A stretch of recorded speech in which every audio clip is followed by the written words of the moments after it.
Sa example naman na to, meron akong f of x is equal to 2x squared plus 1 at m of x is equal to 3x plus 1.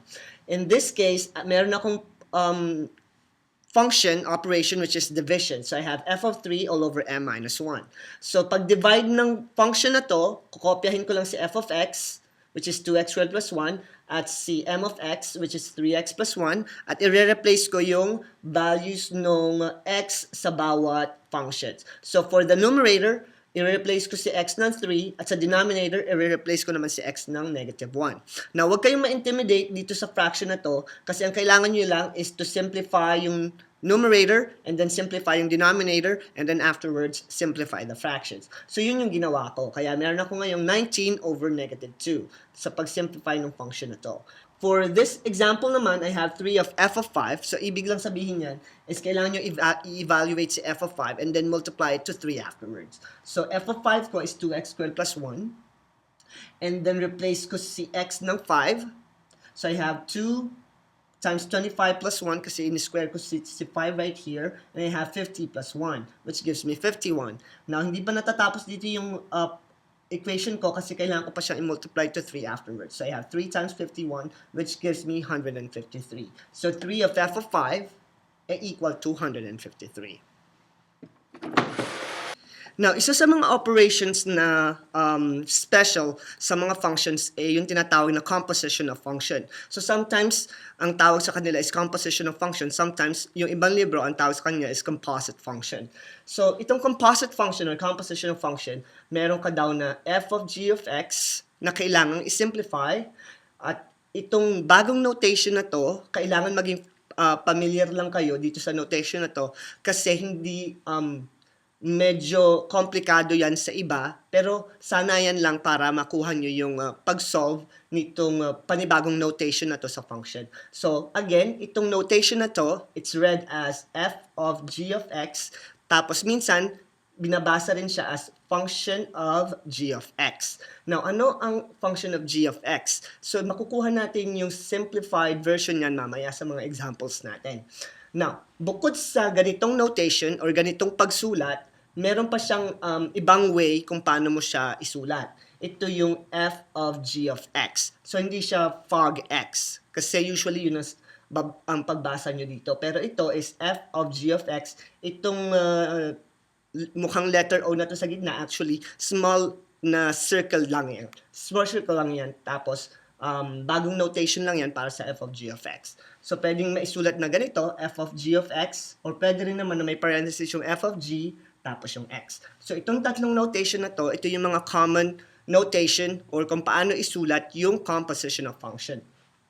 So, magbigay tayo ng example. Since dito sa composition of function, kailangan nyo lagi ng dalawang functions dito sa pag-simplify ng operation na to.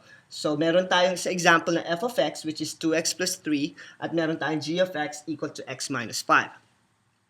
So, paano natin isi-simplify or isi-solve or i-evaluate si f of g of x? So, pagka ganito yung notation na kailangan yung i-simplify, ang pinaka-technique na mabibigay ko sa inyo is kailangan yung unang letter na nakikita nyo, which is f, ibig sabihin nun, yun yung function na gagamitin nyo.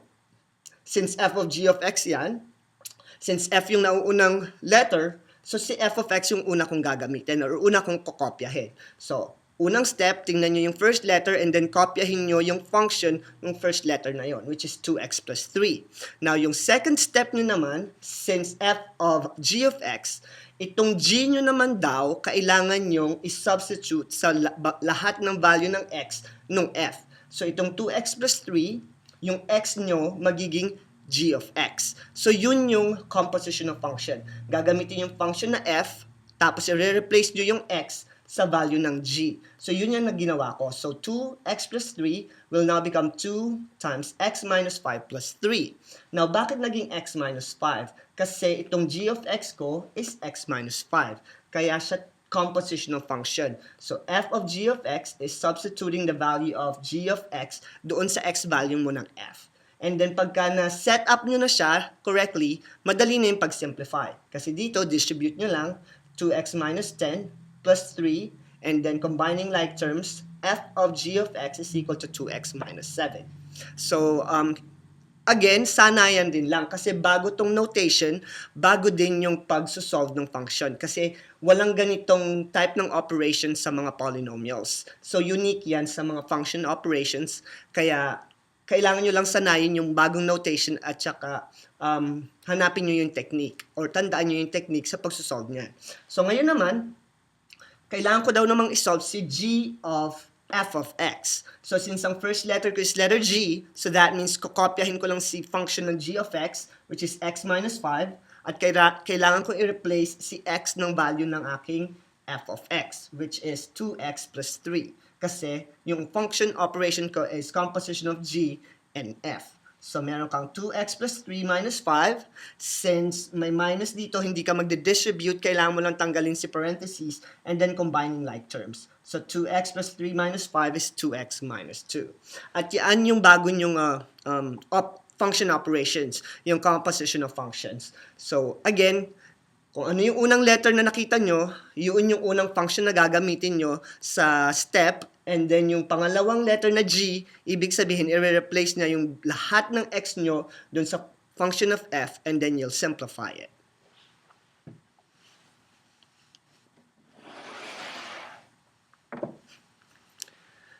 Now, itong mga to, mga panibagong examples rin lang. Ngayon naman, ang gagamitin kong function is f of x is equal to x squared plus 3 at h of x is equal to x minus 3. Ang una kong gagawin is, kailangan ko daw isolve si f of h of x. So once again, unang letter ko is f, so gagamitin ko si x squared plus 3. At si h naman, i-replace ko or papalitan ko lahat ng value ng x ko nitong function na h ko, x minus 3. Kaya itong si x squared magiging x minus 3 squared plus 3. At itong x minus 3 squared, ang common error ng mga nagsasagot nito is i-distribute nila yung exponent sa 3 at saka sa x.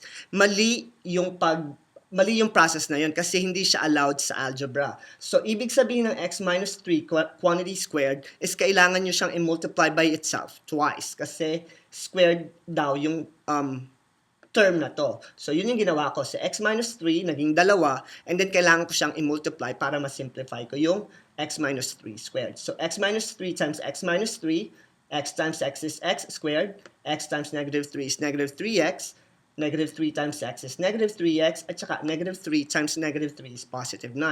At wag nyo kalilimutan na meron ka pang plus 3 dito dun sa iyong original function. And then combining like terms, f of h of x is x squared minus 6x plus 12.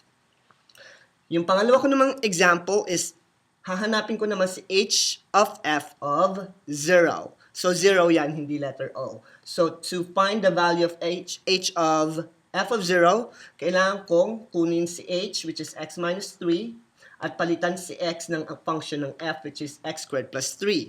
And then by simplifying, tanggalin ko lang yung parentheses, kasi meron akong minus sign dito. X squared plus 3 minus 3 gives me x squared.